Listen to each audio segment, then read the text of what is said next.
I'm pretty sure that the year 2020 has not turned out the way any of us would have expected that it would have.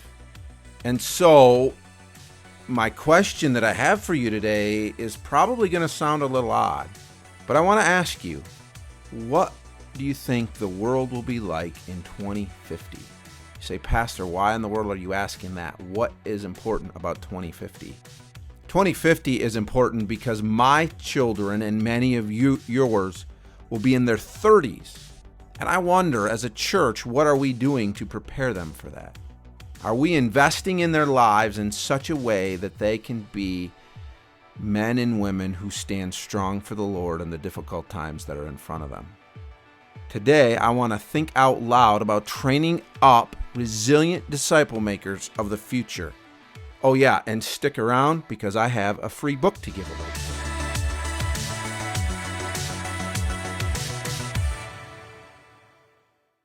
Welcome to Thinking Out Loud. I'm thrilled that you're joining me today, and I'm excited to be able to do a book review for you. And then if you stick around, as I mentioned at the end of the video, we have one of these books that we're going to give away. So don't go anywhere, and maybe you'll be able to add a book to your library today. I was recently given a book. It was written by Valerie Bell, who is not only an award-winning author and conference speaker, but many in our church would know her as the CEO of Awana. And as she wrote this book, challenging churches, challenging those working with young people on the effectiveness of kids' ministries. It's called Resilient, Child Discipleship and the Fearless Future of the Church. And the big idea of the book is that what we have been doing as a church is not working. We're losing young people at an alarming rate. If what we're doing is not working, then we need to rethink that process. The author opens up the book with a letter to children today. And I wanted to read a portion of that to you because I think it really sets the tone for the book and stirs our thinking. She writes this as she's thinking about ministry as we have been doing it. She says, "All is fine for now, but there is a rub. You are growing up, and today is not the final chapter. Soon you will be an adult living in a world that is yet unknown to any of us, but a world whose challenges to faith are even now rising on the horizon. As an adult, will your childlike faith hold strong against the secular world's embrace of political correctness, relativism that challenges absolute truth, and sexual gender choices without boundaries?" She'll then go on and ask another question that really is pointed to us as adults. She says, "Will we regret that we filled the small amount of time we had with you with delightful things, spiritual entertainment, but things so inconsequential they didn't travel into your adult life except as lovely memories? Have we loved and entertained you, or have we created disciples?" And so as Valerie and the other authors make their case, they've divided the book into three different sections: the why, the what, and the how. And the why starts off challenging. Why are we even having this conversation? What is the situation right now? And they share some stats that would support how alarming this is. They did some studies with the Awana group and found that 59 to 64% of young people are dropping out of church. And so that is proof that what we are doing as a church right now is not working, because the things we're teaching our young people are not translating into adult life. They're becoming stories and good times, but it's not something that they've grounded their lives in such a way that they stay in church after they graduate and move on into adulthood. Valerie says this. She contends that child discipleship is the most crucial conversation impacting the future of our faith. The Awana group found out that there is, I guess, good news. About 10% of young people are what they would call a remnant. There's about 10% of our young people who are actually not just staying in church, but being resilient disciple makers that are actually living out the gospel, who are living as Christ would have called them to do through the Great Commission. 10% is a very small number, and the book contends this. They say the church has grown apathetic to its own future. We now, as adults, are not thinking forward. We're simply trying often just to get through a Wednesday night or a Sunday school lesson or youth group or whatever it is, and we are not thinking past ourselves to realize that the time we have now, we must be investing in our young people in such a way that they are grasping this truth, that it becomes a part of the fabric of their lives.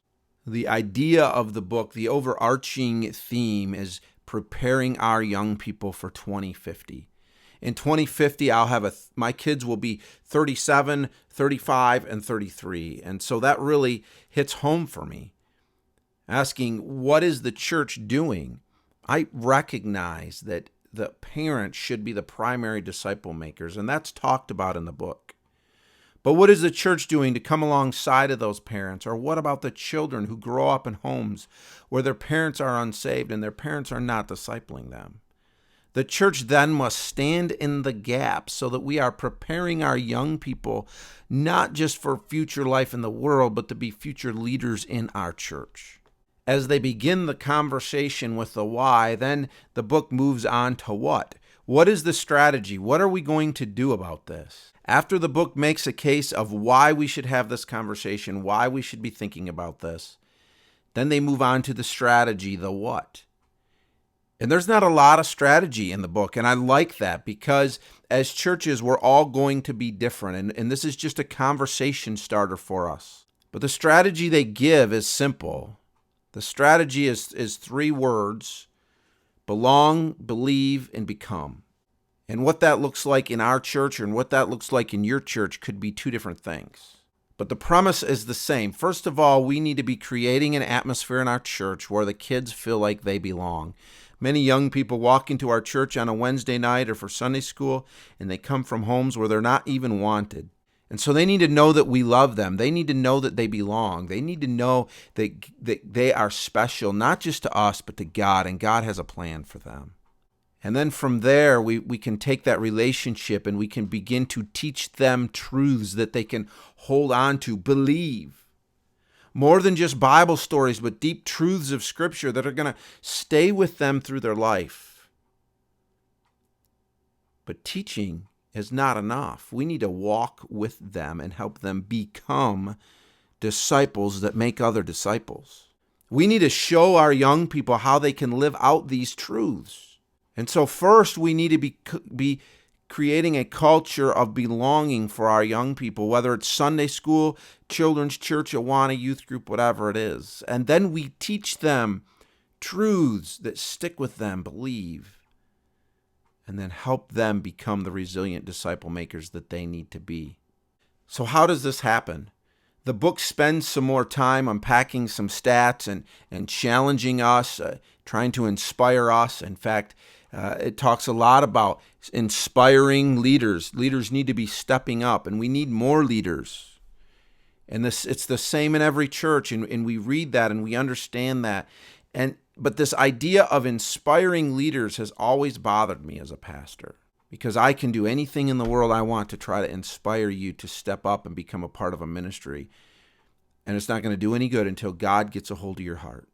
But what we're finding in our church is we begin to create a culture of disciple making, not just for young people, but for everyone. And we begin to invest in lives, life on life, not just for the kids, but for the adults, for the entire church.